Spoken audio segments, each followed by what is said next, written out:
এই জীবনে তিনটি গুরুত্বপূর্ণ শব্দ আছে যা বোঝা আমাদের কাছে খুব গুরুত্বপূর্ণ, এবং এই তিনটি শব্দের নিজস্ব অর্থ আছে। প্রথম হলো সঙ্গবদ্ধতা, অর্থাৎ একসাথে মিলে কাজ করতে হবে, একসাথে মিলে পরিশ্রম করতে হবে, সামনে এগোতে হবে। এরকম করতে পারলে আপনার শক্তি বৃদ্ধি পাবে, আপনার ক্ষমতা বৃদ্ধি পাবে, আপনি এগোতে পারবেন এবং অনেক দূরে যেতে পারবেন। দ্বিতীয় হলো আত্মবিশ্বাস। হেরে যাওয়া বস্তুও আবার জিতে নিতে পারবেন। যদি আপনার নিজের আত্মবিশ্বাস থাকে তাহলে আপনি কখনো পরাজিত হবেন না। এবং তৃতীয় হলো অহংকার। জয়লাভ করার পরেও কিন্তু এটা আপনাকে পরাজিত করতে পারে। সেই জন্য জীবনে সঙ্গবদ্ধ হন, আত্মবিশ্বাস রাখুন, কিন্তু কখনোই অহংকার করবেন না। এই অহংকার আপনার থেকে সব কিছু কেড়ে নিতে পারে। এই অহংকারের জন্যই মথুরাপতি কংস নিজের পতনের দিকে অগ্রসর হয়েছিলেন। এই অহংকারকে ত্যাগ করুন আর আমার সাথে ভালোবেসে বলুন, রাধা রাধা। এই সংসারে সব থেকে বেশি কঠিন কাজ কোনটা? কেউ বলবেন যুদ্ধ করা, কেউ বলবেন ধন অর্জন করা, আবার কেউ বলবেন জ্ঞান অর্জন করা সব থেকে বেশি কঠিন। এবার প্রত্যেক ব্যক্তির নিজস্ব অভিজ্ঞতা আছে আর সেই অনুসারে তার নিজস্ব একটা উত্তর আছে। সাধারণভাবে দেখতে গেলে এই সংসারে সব থেকে কঠিন হলো তপস্যা করা, অর্থাৎ সব কিছু ত্যাগ করে তপস্যায় নিজেকে বিলীন করে দেওয়া। এবার এর থেকে বেশি কঠিন এই সংসারে আর কি বা হতে পারে? এই সংসারে, এই সমাজে, নিজের পরিবারের মধ্যে থেকেও ধৈর্য ধরে সামনে অগ্রসর হওয়া, এটা হলো সব থেকে কঠিন কাজ।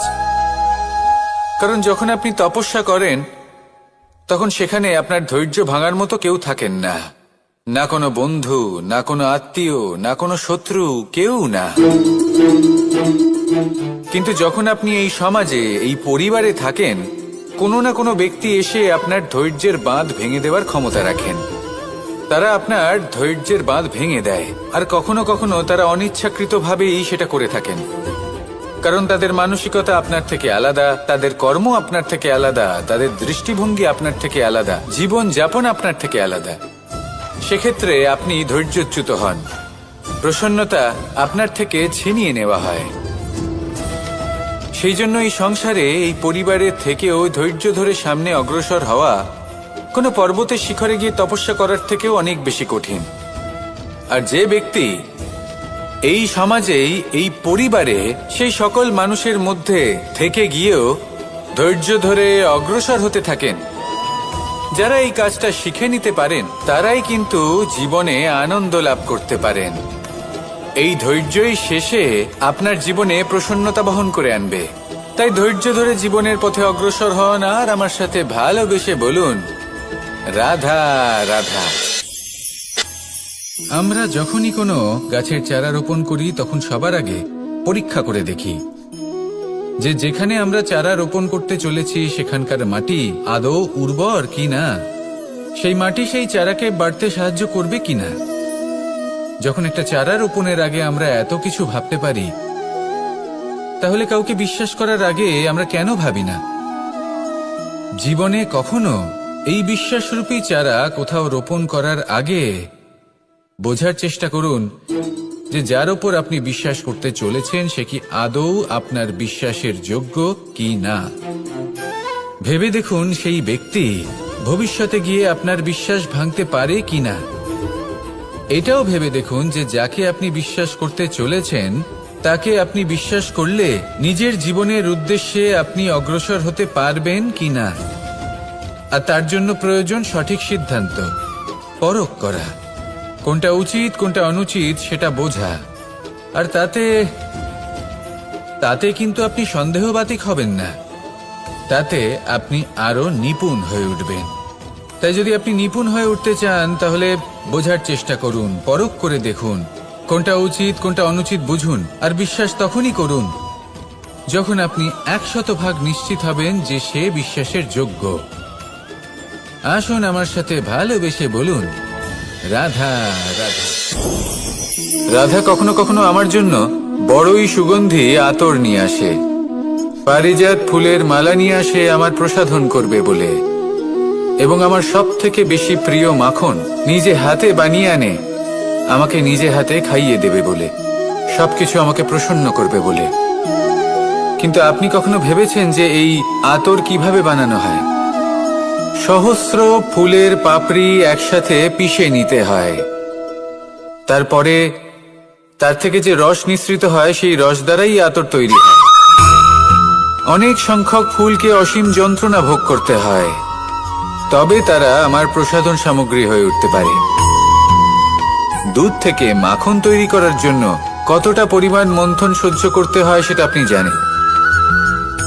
ঠিক সেই রকমই হলো আমাদের জীবনও। বিপদও আসে, কঠিন পরিস্থিতিও আসে, এর সম্মুখীন হতে শিখুন। মনে রাখবেন, আপনি হলেন সেই দুধ যাকে মন্থন সহ্য করতে হবে মাখন হয়ে ওঠার জন্য। মনে রাখবেন, আপনি হলেন সেই ফুলের মতন যাদের পিষ্ট হতে হবে সুগন্ধি আতর হয়ে ওঠার জন্য, যাকেই সংসার পছন্দ করে। কখনো কখনো জীবনে আপনার সাথে খারাপ শুধুমাত্র এই কারণে ঘটে যাতে আপনার শ্রেষ্ঠ রূপ এই সংসারের সামনে আসতে পারে।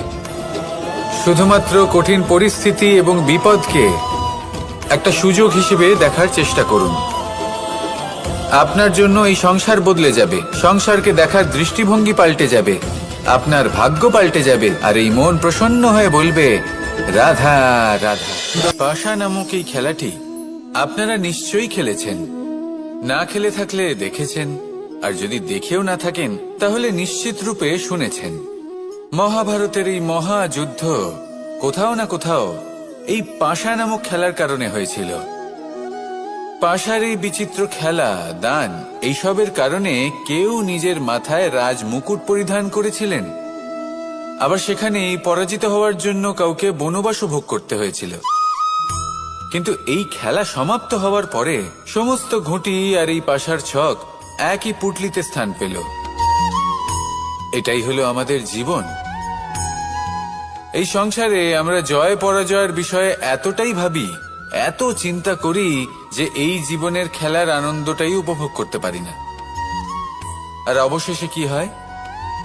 কেউ জয়ী হন, কেউ পরাজিত হন, কিন্তু দুজনেই একই স্থানে পৌঁছে যান। প্রত্যেক ব্যক্তি মৃত্যুর পরে একটি নির্দিষ্ট স্থানেই পৌঁছতে বাধ্য,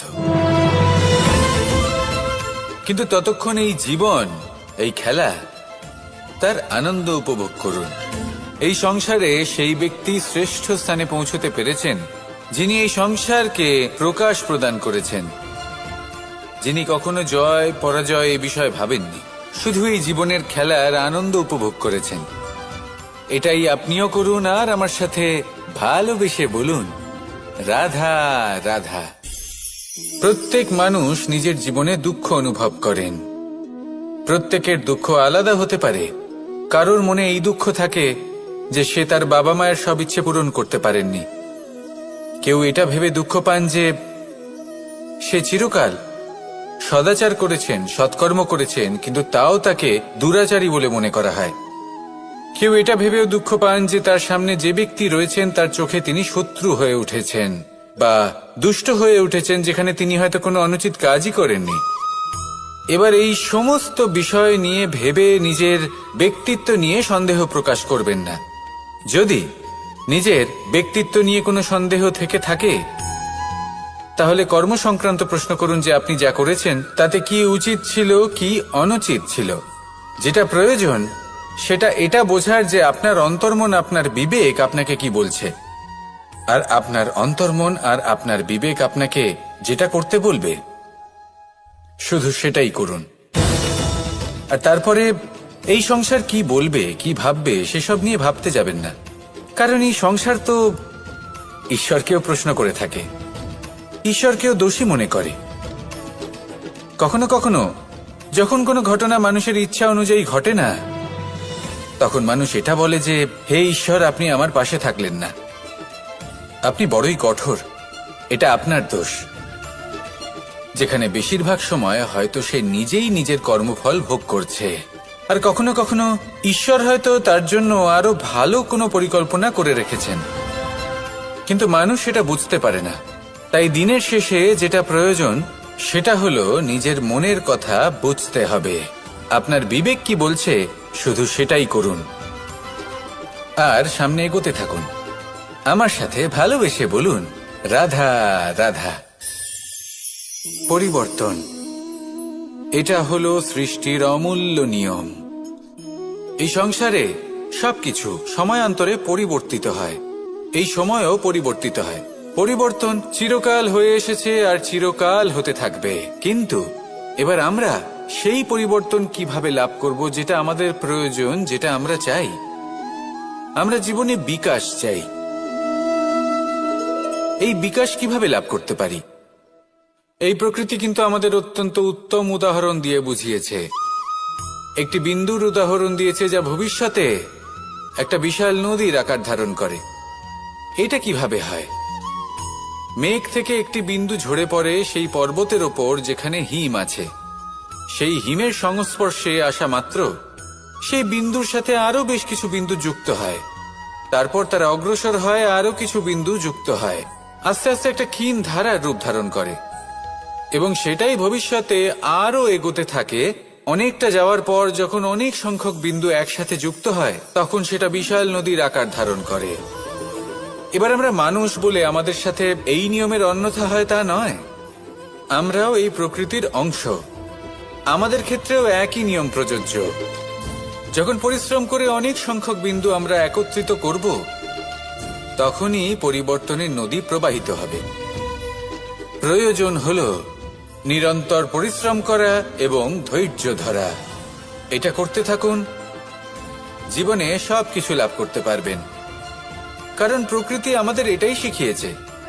আর আমরা এই ব্রহ্মরই একটি অংশ, যার দ্বারা এই ব্রহ্মাণ্ড নির্মিত। আসুন আমার সাথে ভালোবেসে বলুন, রাধা রাধা।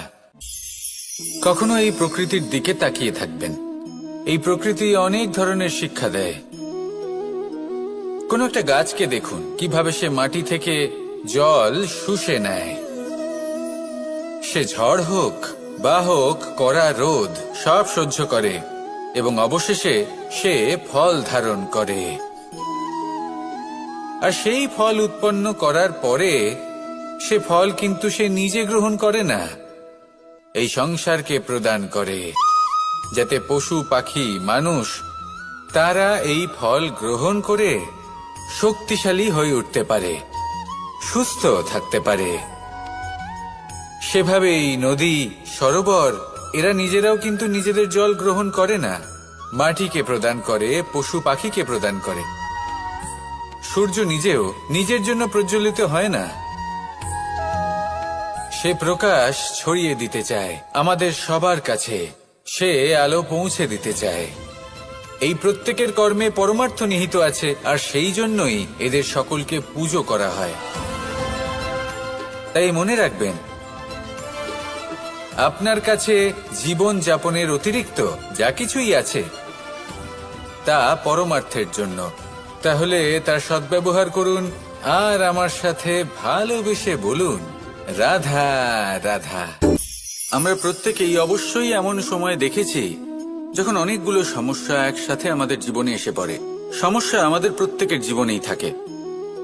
আমরা তার সমাধান খুঁজতে চেষ্টা করি, কখনো সমাধান খুঁজে পাই, আবার কখনো যতই চেষ্টা করি না কেন কোনো সমাধান খুঁজেই পাই না। আর যখন এটা হয় তখন মানুষ অত্যন্ত বিচলিত হয়ে পড়েন। নিজের আত্মীয় স্বজন, নিজের বন্ধু বা সংসার এদের ওপরে এই দোষ চাপিয়ে দেন যে এদের জন্যই এই সমস্যা এসেছে। এবার যদি আমি আপনাকে কোনো পরামর্শ দিই তাহলে এটাই বলবো যে দৃষ্টিভঙ্গি পাল্টে দেখুন। এই দৃষ্টিভঙ্গি দিয়ে দেখুন যে এই সংসারে যে সমস্যায় আসুক না কেন তার জন্য কেউ দোষী নয়, না আপনি না অন্য কেউ। এই পুরো খেলাটাই আপনার মানসিকতা, আপনার দৃষ্টিভঙ্গির, আপনার মনের। কিভাবে বোঝাচ্ছি? যখন আমাদের মন শক্ত থাকে তখন কঠিন থেকে কঠিনতর পরিস্থিতিও আমাদের জীবনে খুব বেশি হলে প্রতিস্পর্ধা হয়ে থেকে যায়। সেখানে যদি আমাদের মন দুর্বল থাকে, তখন অল্প কঠিন পরিস্থিতিও আমাদের কাছে খুব বড় সমস্যা হয়ে যায়, তাই না? একটা শক্ত মন কঠিন পরিস্থিতিকে প্রতিস্পর্ধা হিসেবে দেখে আর তার মধ্যেও একটা সুযোগ খুঁজে নেয়। আমাদের শুধু এটাই করতে হবে। এই সংসারে অন্য কাউকে দোষী মনে করলে আপনার সমস্যা দূর হয়ে যাবে না। সেই জন্য এই সংসারকে দোষ দেওয়ার বদলে এই সমস্যার মূলে চলে যান, সেটাকে বুঝুন, নিজের এই মনকে শক্ত করে তুলুন। যদি আপনার মন শক্তিশালী হয়, তাহলে এই সংসারে অনেক বড় বড় কঠিন থেকে কঠিনতর পরিস্থিতিও যদি আসে, আপনার জীবনে যতই বড় বড় সমস্যা আসুক না কেন, আপনার লক্ষ্য লাভে বাধা দিতে পারবে না। আসুন আমার সাথে ভালোবেসে বলুন, রাধা রাধা। আমরা সবাই পাথর দেখেছি, পর্বতও দেখেছি, শুকনো পাতাও দেখেছি, শ্যামল বনানীও দেখেছি। কখনো ভেবেছেন পাথরের অস্তিত্ব কিন্তু ততক্ষণ পর্যন্ত যতক্ষণ সে পর্বতের গায়ে আটকে থাকে। যখন সেই পর্বত থেকে সেই পাথর ভিন্ন হয়ে যায় ও নিজের অস্তিত্ব হারিয়ে ফেলে, আস্তে আস্তে কখনো পাথর কেটে বা কখনো পিষ্ট হয়ে সেই পাথর আস্তে আস্তে মাটিতে পরিণত হয় এবং পূর্ণরূপে নিজের অস্তিত্ব হারিয়ে ফেলে। এটাই পাতার সাথেও হয়। এই পাতা যতক্ষণ গাছের ডালের সাথে যুক্ত ততক্ষণ তার অস্তিত্ব থাকে। যখনই ডাল থেকে বিচ্ছিন্ন হয়, সেও নিজের অস্তিত্ব হারিয়ে ফেলে। আর এটাই আমাদের সাথেও হয়। যতক্ষণ আমরা নিজেদের আপনজনের সাথে যুক্ত থাকি, আমাদের অস্তিত্ব বজায় থাকে। যখন আপনজনদের সাথে সম্পর্ক ছিন্ন করি, তখন আমরাও আমাদের অস্তিত্ব হারিয়ে ফেলি। এবার এই সংসারের প্রত্যেক ব্যক্তি স্বতন্ত্র থাকতে চান, আর অনেক ব্যক্তি স্বতন্ত্র থাকবেন বলে আপনজনদের দূরে করে দেন আর তাদের সাথে এই সম্পর্ক ছিন্ন করেন। এটা কি সত্যি প্রয়োজন? আপনজনদের সাথে সম্পর্ক ছিন্ন করে নিজের অস্তিত্ব হারিয়ে ফেলা প্রয়োজনীয়, নাকি আপনজনদের সাথে সম্পর্ক বজায় রেখে নিজেদের স্বতন্ত্র করে রাখা সেটা আবশ্যক? নির্বাচন আপনারই। আসুন আমার সাথে ভালোবেসে বলুন, রাধা রাধা।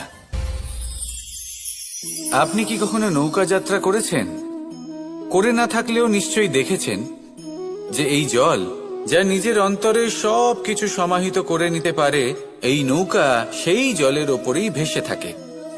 নদীর স্রোত কাটিয়ে সে সামনে অগ্রসর হয়। কিন্তু যদি এই নৌকায় কোনো ছিদ্র হয়, তাহলে কিন্তু সেই নৌকা ডুবে যাবে।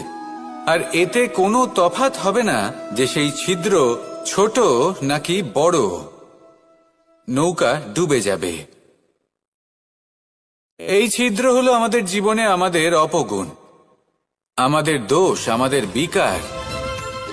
কখনো এটা ভাববেন না যে এই দোষ খুবই ছোট, এতে কিছুই যাবে আসবে না। না, সেই ছোট দোষ, সেই ছোট বিকার যদি সেটাকে শুধরে না নেন, তাহলে সেটা আপনাকে আপনার পতনের দিকে নিয়ে যাবে। শেষ পর্যন্ত এটা আপনার উপর নির্ভরশীল যে আপনি কি চান। আপনার জীবনের এই নৌকা এভাবেই ডুবে যেতে দেখবেন, নাকি নিজেকে শুধরে নিয়ে সেই নৌকার সেই ছিদ্রটাকে ভরিয়ে তুলতে চাইবেন? নির্বাচন আপনার। আসুন আমার সাথে ভালোবেসে বলুন, রাধা রাধা। জল, জলই পৃথিবীতে বেঁচে থাকার জন্য আবশ্যক তো বটেই, কিন্তু এই জল আমাদের একটা অত্যন্ত গুরুত্বপূর্ণ শিক্ষা প্রদান করে। কখনো এই জলকে দেখেছেন? যে পরিস্থিতিতেই এই জল প্রবাহিত হোক না কেন, এর উপর যা কিছুই প্রভাব থাকুক না কেন, এর পথে যতই বাধা আসুক না কেন, তার মধ্যে থেকে ও নিজের পথ ঠিক বের করে নেয়, কিন্তু নিজের প্রবাহ থামতে দেয় না, ক্রমাগত অগ্রসর হতে থাকে। সেরকমই একটা শিক্ষা যেটা আমরা জল থেকে পেয়ে থাকি, তা হলো এটা: আমরা যখন জলের দিকে তাকাই, তখন আমরা নিজের প্রতিবিম্ব দেখি, স্পষ্টভাবে দেখতে পাই। কিন্তু তখনই দেখতে পাই যখন এই জল শান্ত থাকে, স্থির থাকে। যদি এই জল অশান্ত হয়ে থাকে, স্থির না হয়, তাহলে আমরা এতে নিজের প্রতিবিম্ব দেখতে পাই না। এটাই আমাদের মনের সাথেও হয়ে থাকে। যখনই জীবনে কোনো সংকট আসে, যদি আমরা শান্ত মনে, স্থির মনে সিদ্ধান্ত নিই, তাহলে সেটা এমন একটা শীতল সিদ্ধান্ত হবে যেটা আমাদের ভবিষ্যৎকে একটা শ্রেষ্ঠ স্থানে নিয়ে যাবে। যদি এই মন অশান্ত হয়, বিচলিত হয়, পীড়িত হয়, দুঃখিত হয়ে থাকে, রুষ্ট হয়ে থাকে, তাহলে অনেক সময় আমরা এমন সিদ্ধান্ত নিই যেটা আমাদের জন্য অনুচিত প্রমাণিত হয়। যখন আপনি ক্রুদ্ধ ছিলেন বা দুঃখের বশে ছিলেন, তখন অনেক সময় হয়তো এমন সিদ্ধান্ত নিয়েছেন যেটার জন্য ভবিষ্যতে আপনি অনুশোচনা করেছেন। এবার দেখুন, এই আবেগগুলো থেকে আমরা পালাতে পারবো না, কিন্তু এই আবেগগুলো আপনার উপর কতটা প্রভাব ফেলবে সেটা আমরা অবশ্যই ঠিক করতে পারি। এই মনকে আমরা নিয়ন্ত্রণ করতে পারি। এটাই করুন, চিন্তা করুন, এই মনকে শান্ত রাখুন, স্থির হতে চেষ্টা করুন, আর তারপরে সিদ্ধান্ত নিন। আসুন আমার সাথে ভালোবেসে বলুন, রাধা রাধা। এই সংসারে ভৌতিক বস্তুরও নিয়তি আছে। যারাই এই সংসারে আসে বা উৎপন্ন হয়, তারা কিছুমাত্র সময় পর্যন্তই এখানে থাকতে পারে, আর তারপরে সেও লুপ্ত হয়ে যায়, অর্থাৎ সে নিজেও এই পঞ্চমহাভূতে সমাহিত হয়ে যায়। আমাদের সাথেও ঠিক এটাই হয়। সেই জন্যই ঈশ্বর দ্বারা প্রদত্ত এই উপহারের বিষয়ে ভাবুন, এই জীবনের বিষয়ে ভাবুন।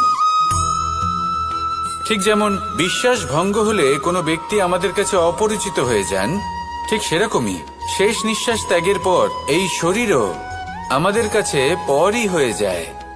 তাই এই শরীর থাকাকালীন শ্রেষ্ঠভাবে একে সদ্ব্যবহার করুন, এই জীবনে শ্রেষ্ঠ কর্ম করুন। আর এই জীবনকে শ্রেষ্ঠভাবে যাপন করার জন্য কিছু কথা বোঝা প্রয়োজনীয়।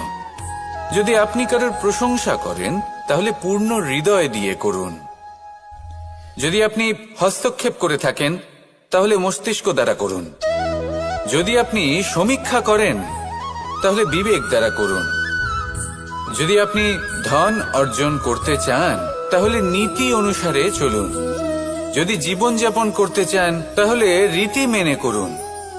আর যদি ঈশ্বরের ভজন করতে চান, তাহলে ভক্তিভাব নিয়ে করুন। শুধু এই কথা মনে রাখবেন যে আপনার এই জীবন কিন্তু অনিশ্চিত কাল পর্যন্তই আছে। কতক্ষণ আছে সেটা কেউ জানে না। তাই কিছু মুহূর্ত যেটা যাপন করতে আমরা এখানে এসেছি, সেখানে ক্রোধ, অহংকার, ঈর্ষা, এইসব আবেগের কি গুরুত্ব বলুন তো? এগুলো ত্যাগ করুন। মানুষকে ক্ষমা করতে শিখুন, আস্তে আস্তে বিশ্বাস করতে শিখুন। এই সংসারে নিঃস্বার্থভাবে প্রেম করতে শিখুন, আর সবার মধ্যে আনন্দ বিতরণ করুন।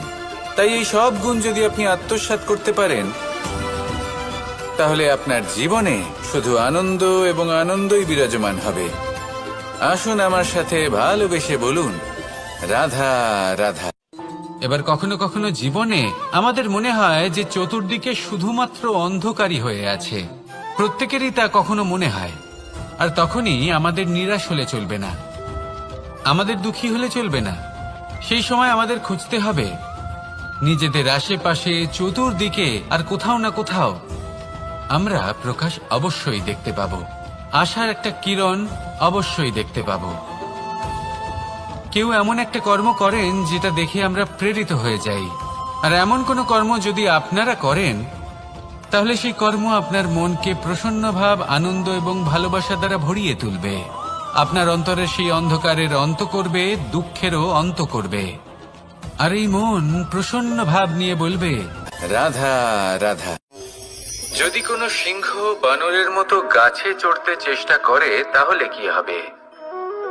একটা মাছ যদি মাটিতে হাঁটতে চেষ্টা করে, তাহলে কি হবে? তারা বিফলই হবে। কিন্তু এরকম কেন হয়? তার কারণ হলো প্রকৃতির রচনা কিছুটা এরকম। এখানে প্রত্যেকটি ব্যক্তিকে, প্রত্যেকটি প্রাণীকে আলাদা আলাদা গুণের অধিকারী করা হয়েছে, এবং সকলকে একটা সীমাও প্রদান করা হয়েছে। এবার এই যে বৃক্ষ, পশু, পাখি, এদের মধ্যে সেই ক্ষমতাই নেই যে এরা নিজেদের যাচাই করতে পারবে, নিজেদের সীমাগুলো বুঝতে পারবে, নিজেদের সদ্গুণগুলো চিনতে পারবে, এরা সেটা করতে পারবে না। কিন্তু মানুষ তো আলাদা। মানুষের কাছে সেই বিশেষ শক্তি আছে যে তারা পূর্ণরূপে নিজেদের যাচাই করতে পারবে, নিজেকে পূর্ণরূপে বুঝতে পারবে, নিজের দোষ, নিজের অপগুণ, নিজের সদ্গুণ, নিজেদের সীমাগুলো তারা বুঝতে পারবে। আর এটা অত্যন্ত গুরুত্বপূর্ণ। কথায় আছে যে যদি সাফল্য লাভ করতে হয় তাহলে নিজেকে যাচাই করে নিতে হবে। তাই নিজেকে যাচাই করুন, নিজের সাথে পরিচিত হয়ে যান এবং জীবনে কর্ম করতে থাকুন। সাফল্যের শিখরে অবশ্যই পৌঁছে যাবেন। আর ওখানে যদি যান তাহলে এই মন প্রসন্ন হয়ে অবশ্যই বলবে, রাধা রাধা। বনের মধ্যে যদি আপনি কোনো বিষাক্ত সাপ দেখেন তাহলে কি করবেন? আপনি তখনই তার থেকে দূরে পালাতে চেষ্টা করবেন। আর এটা কেন করবেন? নিজের রক্ষার্থে। এই কথা আমি নয় মেনে নিলাম, কিন্তু নিজের জীবনে এটা করেন না কেন? আপনি যেখানেই যান, যে স্থানেই যান না কেন, প্রত্যেক সময়, প্রত্যেক মুহূর্তে এমন বিষাক্ত সাপ আপনি অবশ্যই খুঁজে পাবেন। আর সেই সাপ নয় যাদের আপনি বনে খুঁজে পাবেন, এরা হলো সেই সাপ যা আপনাকে পাপ করতে বাধ্য করবে। আপনার অন্তরের বাসনা, ক্রোধ, অহংকার, লোভ, ঈর্ষা এদের বৃদ্ধি ঘটাবে। দেখুন, বনের এই সাপ আপনাকে একবার ছেড়ে দিতেও পারে, ছোবল নাও মারতে পারে, কিন্তু এই যে পাপরূপী সাপ আছে তা অবশ্যই ছোবল মারবে। কর্ম যদি করেন তাহলে অবশ্যই ফল পাবেন। সেই জন্য যখনই কোথাও যাবেন, যদি এমন কাউকে দেখেন, যদি এমন কিছু দেখেন যে আপনাকে পাপ করতে বাধ্য করছে, তাহলে সেই মুহূর্তে সেখান থেকে পালিয়ে যান। যেমন বনের সাপ দেখে আপনি পালাতে থাকেন। সৎকর্মের রক্ষা অত্যন্ত আবশ্যক। আসুন আর আমার সাথে ভালোবেসে বলুন, রাধা রাধা। মনুষ্য জীবনের সব থেকে বেশি গুরুত্বপূর্ণ বিষয় হল মনের একাগ্রতা। এই সংসারের যে কটি মহান কার্য সম্পাদন হয়েছে তা হল মনের এই একাগ্রতার একমাত্র ফল। আপনি অবশ্যই দেখে থাকবেন, অনেক ছোট বড় নদী যা বয়ে চলে তাদের সামনে একটা বাঁধ নির্মাণ করা হয় সেই সব নদীর জল সঞ্চয় করতে। বাঁধ হয়ে গেলে প্রয়োজন মতো বা মনের ইচ্ছে মতো তাকে ব্যবহার করা সম্ভব। এবার এটাই আমাদের মনের সাথেও সম্ভব। আমাদের মনের একাগ্রতা আজকের দিনে দাঁড়িয়ে বিভিন্ন ধরনের বিকার, ক্রীড়া এবং ভোগের মধ্যে ভাগ হয়ে গেছে। একে একত্রিত করতে হবে, একটা বাঁধ নির্মাণ করতে হবে। শুধু এটাই করতে হবে, যেটা উচিত কর্ম সেটাই করুন, যেটা অনুচিত কর্ম সেটা করা থেকে নিজেকে বিরত রাখুন। এটাই করতে হবে, যেটা উচিত কর্ম সেটাই করুন, যেটা অনুচিত কর্ম সেটা করা থেকে নিজেকে বিরত রাখুন। ব্যাস, এই কাজটাই আপনি করতে থাকুন, করতে থাকুন। মনের মধ্যে একাগ্রতার বাঁধ নির্মাণ করুন। আর একবার যদি তা নির্মাণ হয়ে যায় তাহলে যখন চাইবেন, যেখানে চাইবেন, যতটা চাইবেন একাগ্রতা প্রয়োগ করতে পারবেন। আর একবার যদি আপনি এটা শিখে যান তাহলে এই সংসারকে বদলে ফেলার মতো কাজ আপনি করতে পারবেন, সমাজকে শুধরাবার মতো কাজ করতে পারবেন। তাহলে এই মনকে একাগ্র করুন আর আমার সাথে ভালোবেসে বলুন, রাধা রাধা। আমরা সবাই ফল খাই, কিন্তু আমাদের সেই ফলই প্রিয় হয় যে পরিপক্ক হয়ে ওঠে, যেটা নম্র হয়, আর যে ফল অনেক বেশি মিষ্টি আর সুস্বাদু হয়ে থাকে, যাদের রঙে বাহার দেখা যায়। সেইভাবে জীবনে আমরা নানান মানুষের সাথে পরিচিত হই, কিন্তু সেই মানুষই আমাদের মন ছুঁয়ে যায় যারা বিনম্র স্বভাবের, যাদের বাণী খুব মধুর, যাদের অন্তরে আত্মবিশ্বাসের একটা তেজ, একটা রং দেখা যায়। এবার এমন ব্যক্তি আমরা কি করে হব? ঠিক সেইভাবেই যেমন একটা ফল রোদ, বর্ষা, শীত, বায়ু এই সকল সংকটময় পরিস্থিতির সম্মুখীন হয়ে পরিপক্ক হয়ে ওঠে, সেইভাবেই মানুষ সংকটময় পরিস্থিতির সম্মুখীন হয়ে পরিপক্ক হয়ে ওঠেন। যদি এই সংকটের সম্মুখীন হন তাহলে অভিজ্ঞ হবেন, আর এই অভিজ্ঞতাই শিক্ষা দিয়ে যাবে। এই অভিজ্ঞতা আমাদের শিখিয়ে দেয় যে আমাদের বিনম্র থাকতে হবে। অহংকার করে কোনো লাভ নেই। মধুর বাণীর যে কি মূল্য তা আমরা শিখতে পারি। এই অভিজ্ঞতাই আমাদের বুঝিয়ে দেয় যে উচিত অনুচিত কোনটা আমাদের দৃষ্টিভঙ্গি তৈরি করে, আর এই দৃষ্টিভঙ্গি দ্বারা আত্মবিশ্বাস জাগ্রত হয়। সেই জন্য জীবনে কখনো বিপদ থেকে দূরে পালাবেন না, সেগুলোর সম্মুখীন হন, অভিজ্ঞতা লাভ করুন, তার থেকে শিক্ষা লাভ করুন, এইভাবেই পরিপক্ক হবেন। আসুন আমার সাথে ভালোবেসে বলুন, রাধা রাধা। ধন সঞ্চয় করা সম্ভব, আর সেই জন্য ধন সব থেকে বেশি মূল্যবান সম্পত্তি নয়। এবার আপনি বলবেন, এ আমি কি বলছি? এই ধন খুব মূল্যবান, আমরা সকলে অর্জন করতে ব্যস্ত। সেটা এই কারণে, কারণ আপনারা জানেন না এই সংসারের সব থেকে বেশি মূল্যবান সম্পত্তি কি। এ হলো সেই সম্পত্তি যা কখনো সঞ্চয় করা সম্ভব নয়।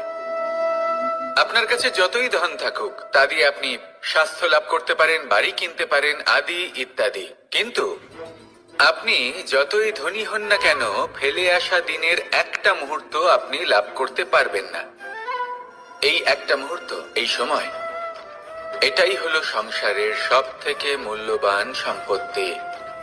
একবার চলে গেলে তা কখনোই ফিরে আসে না।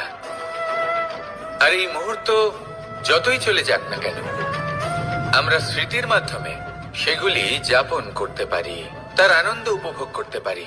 আর যার সাথে আমরা সময় অতিবাহিত করেছি তার স্মৃতিতে আমরা চিরকাল জীবিত থাকতে পারি। সেই জন্য সময় সব থেকে মূল্যবান সম্পত্তি, তাকে এইভাবে নষ্ট করবেন না। প্রত্যেকটা মুহূর্ত উপভোগ করুন, আনন্দ করুন, আর ভালোবেসে বলুন, রাধা রাধা।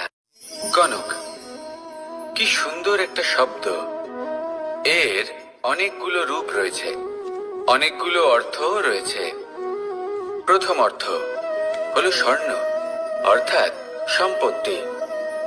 দ্বিতীয় অর্থ ধুতুরা, অর্থাৎ গাছের ছোট একটা বীজ, যা কিনা অত্যন্ত শক্তিশালী হয়। যদি বেশি মাত্রায় এর প্রয়োগ করা হয় তাহলে এটা বিষময় হয়ে উঠতে পারে।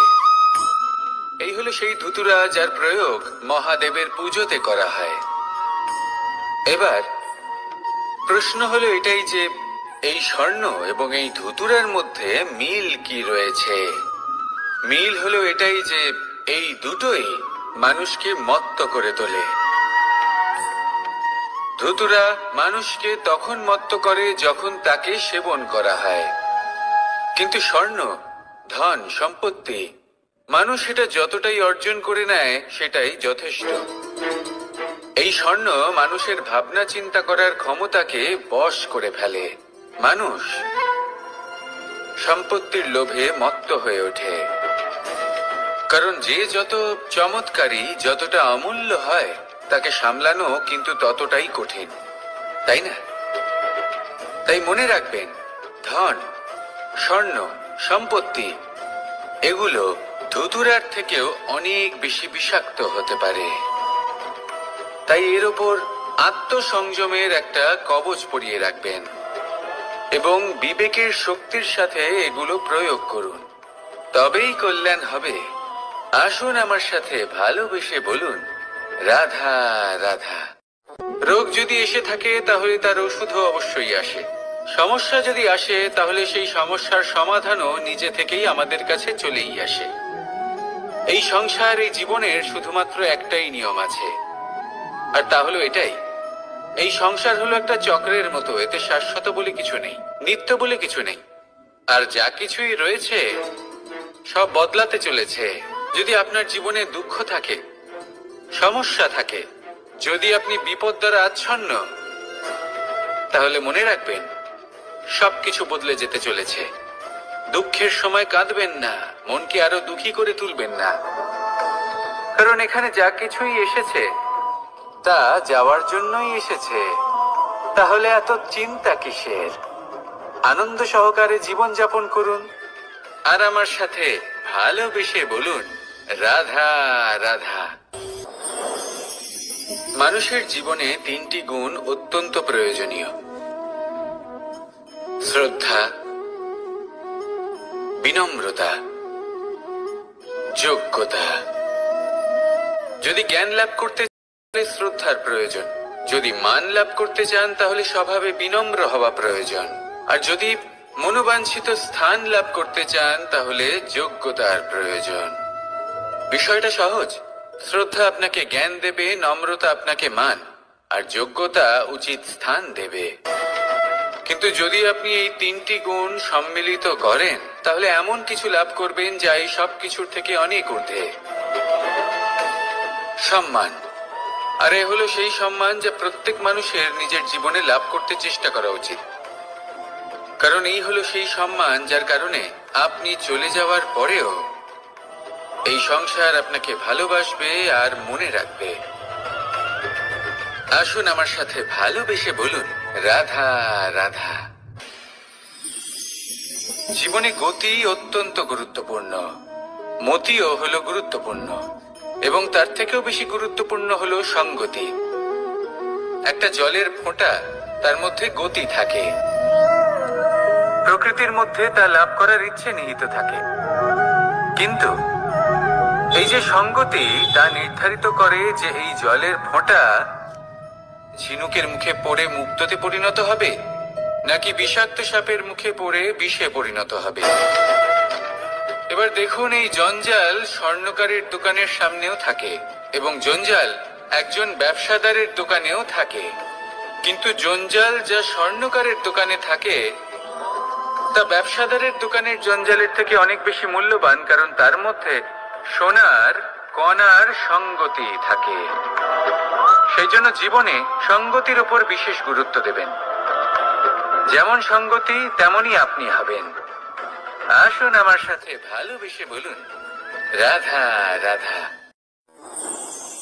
প্রত্যেক প্রাণী ভালোভাবে জীবন যাপন করতে চান, এটা তাদের স্বভাবে আছে এবং ভাবাটা অনুচিত নয়। কিন্তু একটা ভালো জীবনের গুরুত্বপূর্ণ অংশ কোনটা? বসবাসের স্থান। সেই স্থান যেখানে আমরা জীবন অতিবাহিত করি। এবার মানুষ ভাবতে পারেন যে একটা ভালো বাসস্থানের অর্থ কি? সেই স্থান যেখানে সহজে জল পাওয়া যায়, যেখানে শুদ্ধ বায়ু পাওয়া যায়, যেখানে আনাজ উৎপন্ন হয়। এটা জীবনযাপনের জন্য পর্যাপ্ত বটে, কিন্তু ভালো জীবন যাপনের জন্য আরো একটা কথা আপনাকে বুঝতে হবে। সাধু, জ্ঞানী, পণ্ডিত ব্যক্তি, এই সকল মহাপুরুষ, এনাদের যে বাসস্থান তা অত্যন্ত বিশেষ হয়। এখানে এক ধরনের বিশেষ ইতিবাচক শক্তি থাকে। এমন একটা স্থান যেখানে দেবতারাও বিচরণ করেন। জীবন আমরা সবাই যাপন করি, কিন্তু জীবনের উদ্দেশ্য শুধুমাত্র জীবন যাপন করা নয়। জীবনের উদ্দেশ্য হলো মুক্তি লাভ করা। আর এই সকল সাধু, জ্ঞানী, পণ্ডিত ব্যক্তি, এই সকল মহাপুরুষ আপনাকে মুক্তির পথে নিয়ে যেতে পারেন। কারণ এরা হলেন সেই মহাপুরুষ যারা নিজেদের অন্তরের বিকার, অহংকার, ক্রোধ, বিদ্বেষ, এই সকল দোষগুলিকে ত্যাগ করেছেন, এদের ওপর বিজয় লাভ করেছেন। এমনই একজন ব্যক্তি আপনাকে মুক্তির পথে নিয়ে যেতে পারে। প্রয়োজন হলো শুধুই এনাদের চিনতে পারা, এদের কথা বুঝতে পারা এবং এদের দেখানো পথে চলা। যদি আপনি এটা করতে পারেন তাহলে এই মন প্রফুল্ল হয়ে বলবে, রাধা রাধা।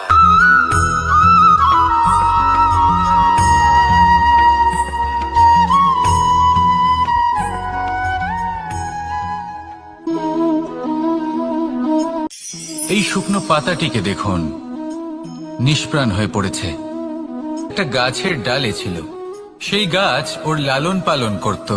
যখন যখন বাতাস বইত, এই পাতায় কম্পন দেখা দিত, মনকে প্রফুল্ল করে তুলত। কোনো একদিন এই পাতা গাছের ডাল থেকে ঝরে পড়ে গেল। নিঃসন্দেহে ও নিজের স্বাধীনতা পেল, কিন্তু আস্তে আস্তে শুকিয়ে গেল, নিষ্প্রাণ হয়ে গেল। দেখুন, আমি এই কথা বলছি না যে স্বাধীনতা অনুচিত, কখনোই না। কিন্তু যে কোনো পরিস্থিতিতে স্বাধীন হতে চাওয়া এটা নিশ্চিতরূপে অনুচিত। আমরা যদি আমাদের জীবনে পরিবারের গুরুত্ব ভেবে দেখি, তাহলে এই পরিবারে যতই মতভেদ থাকুক না কেন, যতই মনোমালিন্য থাকুক না কেন, যতই বিবাদ থাকুক না কেন, এই সব মিটিয়ে নেওয়া অত্যন্ত প্রয়োজনীয়। সেই সবকিছু সমাপ্ত করা অত্যন্ত প্রয়োজনীয়। কখনো এই পরিবারকে ভাঙতে দেবেন না, কখনো এই পরিবার থেকে দূরে চলে যাবেন না।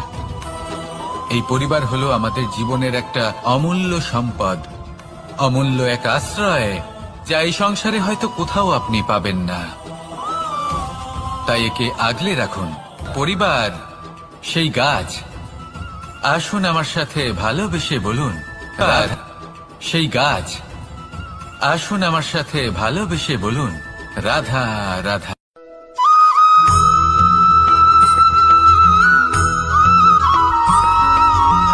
এই সংসারে প্রত্যেক মানুষ এটাই সর্বশ্রেষ্ঠ সময় কোনটা? মহাদেব হাসলেন আর উনি বললেন, জীবনে উৎসব পালনের সবথেকে শ্রেষ্ঠ দিন হল মৃত্যুর ঠিক আগের দিনটা। প্রেম ভাগ করে নেওয়ার সবথেকে শ্রেষ্ঠ মুহূর্ত হল মৃত্যুর ঠিক আগের মুহূর্ত।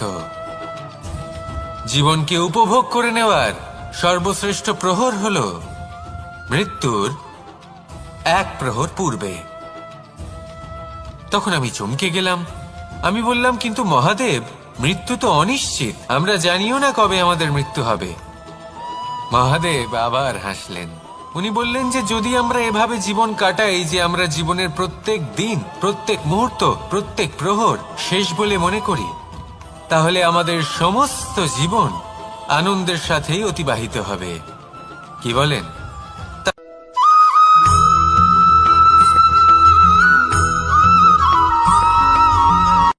সংসারে আমাদের জীবনে যখন কোনো সুখ বা দুঃখ আসে, তার জন্য আমরা কাউকে না কাউকে অবশ্যই দায়ী করে থাকি, তাই না? এই ব্যক্তি আমাদের সাথে এরকম কাজ করেছেন, তাই আমার সাথে এমন হলো। ওই ব্যক্তি যদি এমনটা না করতেন, তাহলে আজ আমি ওই স্থানে পৌঁছতে পারতাম। সবই আপনার দৃষ্টিভঙ্গির ওপর নির্ভরশীল, আর যদি আপনার দৃষ্টিভঙ্গি এমন হয়, তাহলে তা অনুচিত। সত্যি কথা বলতে, এই সংসারে ভিন্ন ভিন্ন ধরনের মানুষ আছে। এটা আপনার উপর নির্ভর করছে কিভাবে তাদের স্বাগত জানাবেন। একবার ভাবুন, আমি আমার দুটো হাত সামনে নিয়ে এলাম, দুটো মুঠো খুলে দিলাম। দুই প্রকারের মানুষ আসবেন, কিছু না কিছু দিয়ে যাবেন। এই মুঠো যদি আমি বন্ধ করে দিই, তাহলে না কেউ আমাকে কিছু দিতে পারবে, না আমার কিছু যাবে আসবে। নিশ্চয়ই বুঝতে পারছেন এই দুই ধরনের ব্যক্তি কারা এবং তারা কি দিয়ে যান। আমি যদি নিজের মুঠো খুলে দিই, তাহলে কিছু ভালো মানুষ আসবেন, আমাকে আনন্দ, সন্তুষ্টি, জ্ঞান প্রদান করে যাবেন, ভালো অভিজ্ঞতা দিয়ে যাবেন। কোনো খারাপ ব্যক্তি যদি আসেন, তাহলে তিনিও খারাপ অভিজ্ঞতা দেবেন, যার থেকে আমি শিক্ষা লাভ করব। এই সব কিছু আমি লাভ করতে পারি। মুঠো যদি বন্ধ করে রাখি, তাহলে আমি কিছুই পাবো না। দেখুন, এই সংসারে প্রত্যেকের জীবনে এইরকম। প্রত্যেকের জীবনে সবকিছুই আছে, ভালো খারাপ দুই মানুষই আছে, ভালো অভিজ্ঞতা আছে, খারাপ অভিজ্ঞতা আছে। নির্ভর করছে আপনার উপর যে আপনি কি করবেন, এনাদের স্বাগত কিভাবে জানাবেন, কার থেকে কি বুঝবেন, কি শিখতে পারবেন, আর কোন দৃষ্টিভঙ্গি নিয়ে অগ্রসর হবেন। এটাই নির্ধারণ করবে যে আপনার জীবন কেমন হবে। আসুন আমার সাথে ভালোবেসে বলুন রাধা রাধা।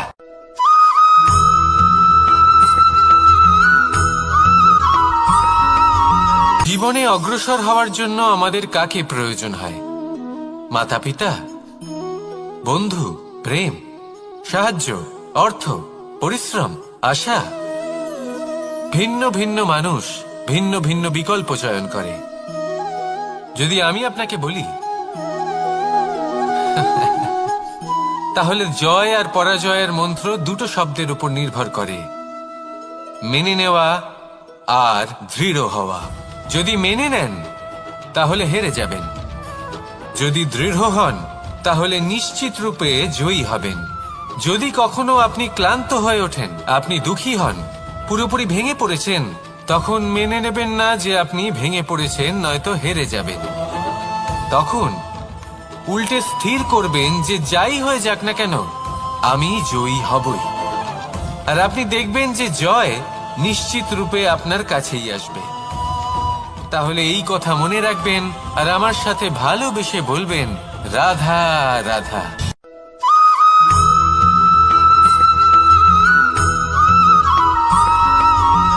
ভালো, শুধু ওনাদের কঠোর ব্যবহার দেখলে আমরা একটু ভয় পেয়ে যাই। এবার ওনাদের এই কঠোর ব্যবহার আমাদের ভালো না লাগলেও অত্যন্ত আবশ্যক, কারণ মাতার থেকে আমরা যে শক্তি লাভ করি তা যেন নিয়ন্ত্রণ হারিয়ে বিধ্বংসী না হয়ে ওঠে। আমরা যেন কোনো কুপথে না চলে যাই, আমরা কখনো যেন দোষ না করে ফেলি শুধু সেই জন্য পিতা এবং গুরু একটু কঠোর হয়ে ওঠেন, এবং ওনাদের এই কঠোর আচরণ ভবিষ্যতে গিয়ে আমরা অবশ্যই বুঝতে পারি। জীবনে কিছু বছর আমরা এগিয়ে যাই আর তারপর আমরা বুঝতে পারি যে বাবা এবং গুরু আমাদের যথেষ্ট ভালোবাসতেন, কিন্তু ওনাদের ভালোবাসার বহিঃপ্রকাশ আলাদা। প্রয়োজনীয় হলো এটা দেখার, এটা বোঝার যে শুরু থেকে আমাদের প্রতি ওনাদের আচরণ কেমন ছিল। ওনাদের কঠোর হওয়ার পেছনে ওনাদের ভালোবাসাটা বোঝার চেষ্টা করুন, ওনাদের চিন্তাটা বোঝার চেষ্টা করুন, ওনাদের পথপ্রদর্শনের আড়ালে আপনার ভবিষ্যতের জন্য যে পরিকল্পনা ওনারা করেছেন সেটা বোঝার চেষ্টা করুন। তখন আপনারা বুঝতে পারবেন ওনাদের ভালোবাসাকে। আপনার মনের মধ্যে আপনা থেকেই ওনাদের প্রতি সম্মান জেগে উঠবে। নিজের পিতা এবং নিজের গুরু এই দুজনের প্রতি কৃতজ্ঞতা প্রকাশ করুন আর আমার সাথে ভালোবেসে বলুন, রাধা রাধা।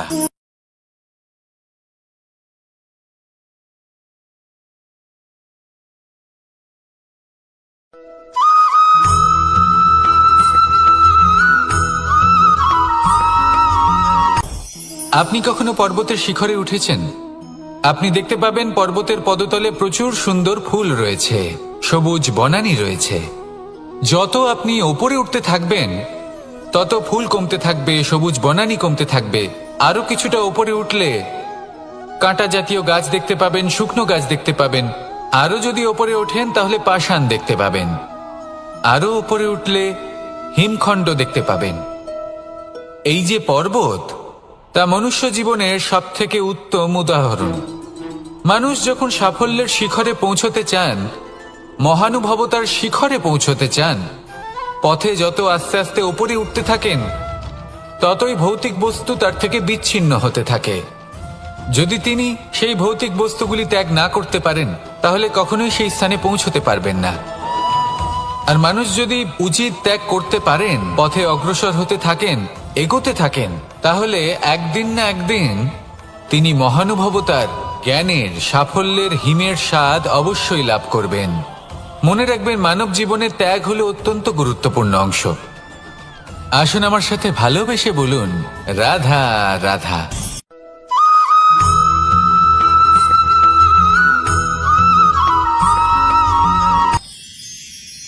মানুষ তার জীবনে দুই ধরনের পরিস্থিতিকে খুব ভয় পায়। এক, কোনো কারণবশত কারোর সামনে নত হওয়া। কথায় কারোর সামনে নত হতে হয়।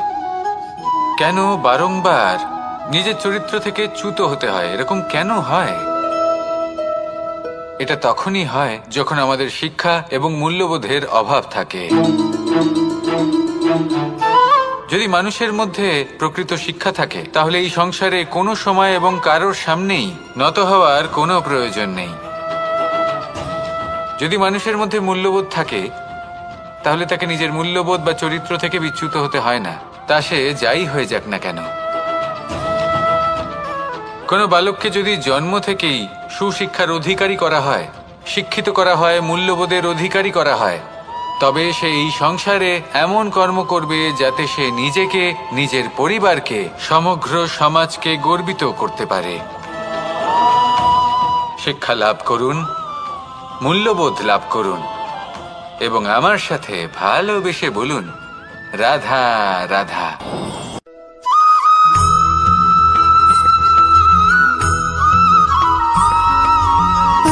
সুখ, দুঃখ এবং শক্তি, এই তিন হলো এই সংসারের ত্রিদেবের মতো।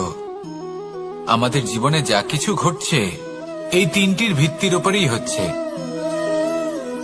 আসলে এই সংসারের একটা নিয়ম আছে, যখনই আপনি কিছু লাভ করেন এই সংসার আপনার পরীক্ষা নেয়। এটা জানার জন্য আপনার পরীক্ষা নেয় যে আপনি যা কিছুই লাভ করেছেন আপনি কি আদৌ সেটার যোগ্য কিনা। ঠিক সেইভাবেই এই সুখ, দুঃখ এবং শক্তি আপনার পরীক্ষা নিয়ে থাকে। যখন সুখ আসে তখন সে আপনার পরীক্ষা নেয় যে আপনার মধ্যে অহংবোধ জাগ্রত হয়নি তো। যদি অহংবোধ চলে আসে তাহলে সুখ সেখানেই সঙ্গ ত্যাগ করে। দুঃখ আপনার ধৈর্যের পরীক্ষা নিতে থাকে। আর যদি আপনার মধ্যে ধৈর্য না থাকে তাহলে এটা আপনাকে আরো বেশি দুঃখের গভীর অন্ধকারে ঠেলে দেবে। সেখানে শক্তি পরীক্ষা নেয় আপনার বিনম্রতার। যদি আপনি বিনম্র না হন তাহলে হয় এই শক্তি আপনার সঙ্গ ত্যাগ করবে, নয় এই শক্তি বিনম্রতার অভাবে আপনার পতনের কারণ হতে পারে। এই সংসারে যে কোনো ব্যক্তি যিনি এই পরীক্ষায় উত্তীর্ণ হয়ে থাকেন, এই জীবনে তিনি সাফল্য লাভ করেন। আসুন আমার সাথে ভালোবেসে বলুন, রাধা রাধা।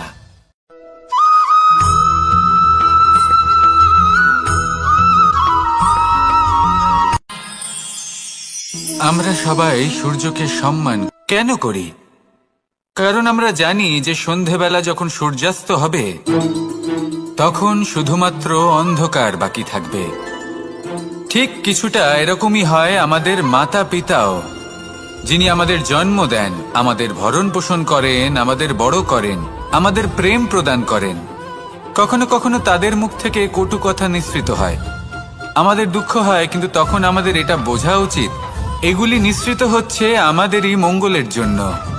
যেমন সূর্যদেব, উনিও উত্তাপ দিয়ে থাকেন আমাদেরই মঙ্গলের জন্য, যাতে ফসল পাকতে পারে, যাতে জল বাষ্প হয়ে মেঘ হতে পারে, বৃষ্টি হতে পারে, আর এই সংসারে নিরন্তর জলের প্রবাহ থাকে। আমাদের মাতা পিতা, তাদের কঠোর আচরণ, তাদের কঠোর অনুশাসনের পেছনে লুকিয়ে থাকে ওনাদের ভালোবাসা। আমাদের তা বুঝতে হবে, সসম্মানে ওনাদের গ্রহণ করতে হবে। কারণ ঠিক সূর্যাস্তের পরে যেমন চতুর্দিক অন্ধকারচ্ছন্ন হয়ে যায়, তেমনি আমাদের জীবন থেকে যখন আমাদের মাতা পিতা চলে যায় তখন আমাদের জীবনেও শুধু এবং শুধুমাত্র অন্ধকারই ছেয়ে থাকে। সেই জন্য নিজের মাতা পিতাকে সম্মান করুন, ওনাদের ভালোবাসা প্রদান করুন। এই মন আর এই জীবন প্রসন্ন হয়ে বলবে, রাধা রাধা।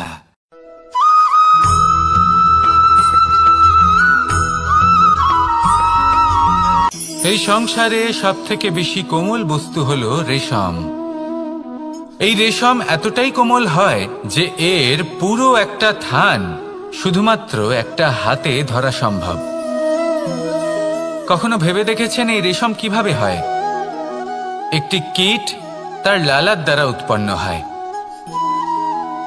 এই কীট সেই রেশমকে পাক দিতে থাকে, পাক দিতেই থাকে, দিতেই থাকে, আর আস্তে আস্তে তার মধ্যেই জড়িয়ে পড়ে। শেষে ওর এই সুন্দর অমূল্য সৃষ্টি রেশমের এই সুতো, তার নির্মাণ কার্য পূর্ণ হয়, কিন্তু তাতেই ও নিজে বন্দী হয়ে যায়। নিজেরই মায়াজালের এই বন্দী গৃহে নিজেই ফেঁসে যায়।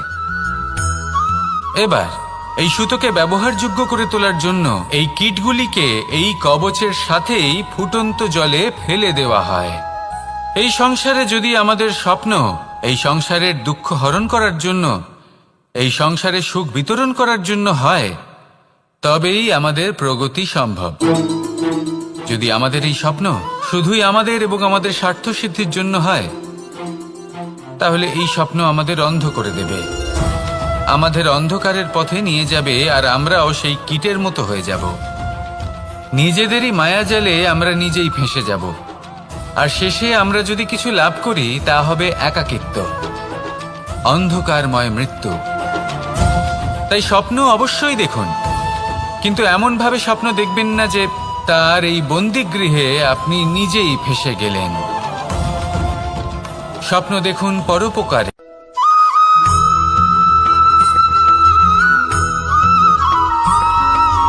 কথায় আছে, প্রত্যেক পুত্র তার পিতার প্রতিচ্ছবি হয়, আর সমস্ত প্রতিচ্ছবি চায় যেন সে তার অস্তিত্ব প্রাপ্ত করতে পারে। পুত্র চায় সে যেন তার পিতার মতো হয়, বা কখনো কখনো তার থেকেও শ্রেষ্ঠ হয়।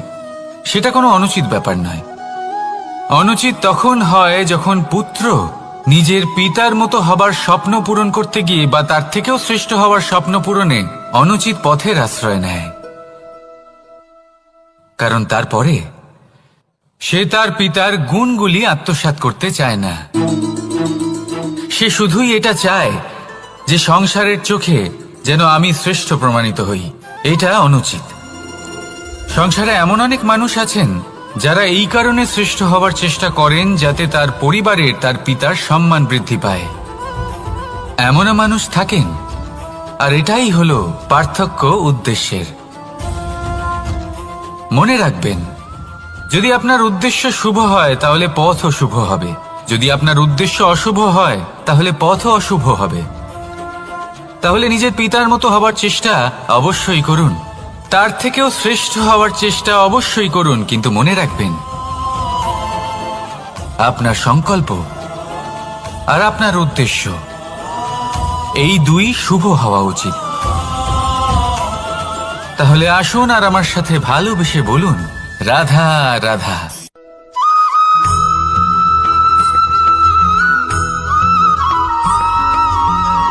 মানুষ ভাবেন যে ধন অর্জন করা হলো অত্যন্ত গুরুত্বপূর্ণ। তিনি আজীবন ধন অর্জন করতে থাকেন, ধন অর্জন করার চেষ্টা করতে থাকেন। সে যাই হয়ে যাক না কেন, পরিশ্রম করতে থাকেন। স্বাস্থ্যের দিকে নজর দেন না, না উচিত সময় খাবার খান, না উচিত সময় ঘুমোতে যান, না পর্যাপ্ত সময় পর্যন্ত ঘুমন, কিছুই না। ধন অর্জন করতেই থাকেন, করতেই থাকেন। আর কিছু সময় পরে যখন তিনি অসংখ্য ধন লাভ করে ফেলেন, তখন তার সাথে ওনার শরীরে অনেক রোগ বাসা বাঁধে। এইসব রোগের উপচার করতে করতে সেই সমস্ত ধন যা উনি অর্জন করেছেন তা তিনি ব্যয় করে ফেলেন। শেষ পর্যন্ত কি হয়? আমরা যেভাবে এসেছি ঠিক সেইভাবেই ফিরে যাই, ধন এখানেই থেকে যায়। দেখুন, একটা অত্যন্ত গুরুত্বপূর্ণ কথা রয়েছে যে আপনার বোঝা উচিত। এই যে ধন, তার ব্যবহার করুন জীবনকে আরো ভালো করে তোলার জন্য। ধনের সদ্ব্যবহার করা উচিত, এমন যেন না হয় এই ধন আপনাকে ভোগ করে ফেলে। এই জীবনকে নিশ্চিত রূপে আরো শ্রেষ্ঠ করে তুলুন, কিন্তু এই ধন অর্জন করার এই প্রক্রিয়াতে নিজের সারা জীবনকে নষ্ট করে ফেলবেন না। এই জীবন উপভোগ করতে শিখুন, আর আমার সাথে ভালোবেসে বলুন, রাধা রাধা।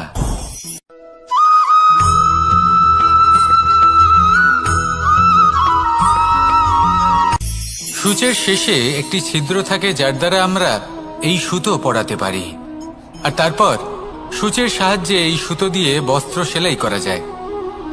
কিন্তু যদি সুতোটা সোজা করে ধরা না হয় তাহলে সূচে কখনো এই সুতো পরানোই সম্ভব নয়। যদি এতে কোনো গিঁট পড়ে তখন তা কখনোই এই ছিদ্র দ্বারা প্রবেশ করা সম্ভব নয়। ঠিক এইভাবেই যদি আপনি কারোর জীবনে প্রবেশ করতে চান, কারোর অন্তরে প্রবেশ করতে চান, তাহলে আপনাকেও সহজ থাকতে হবে। এতে কোনো গিঁট থাকলে চলবে না, অর্থাৎ মনে যাতে কোনো মালিন্য না থাকে, যেন কোনো কুচিন্তা না থাকে। যদি এসব থাকে তাহলে আপনি কখনো কারোর জীবনে প্রবেশ করতে পারবেন না। আর যদি কোনোভাবে আপনি প্রবেশ করেও যান তাহলে তার মনে ঘর করতে পারবেন না। নিজেকে এই সুতোর মতন করে তুলুন, সহজ। মনে যেন কোনো কুচিন্তা না থাকে, সবার প্রতি যেন সদ্ভাবনা থাকে, শুভ চিন্তা থাকে। এমনটা করতে থাকুন। এমন একটা দিন আসবে যেদিন এই সমস্ত সংসারের ব্যক্তির মনে আপনি বাস করবেন, আর তখন এই মন প্রসন্ন হয়ে বলবে, রাধা রাধা।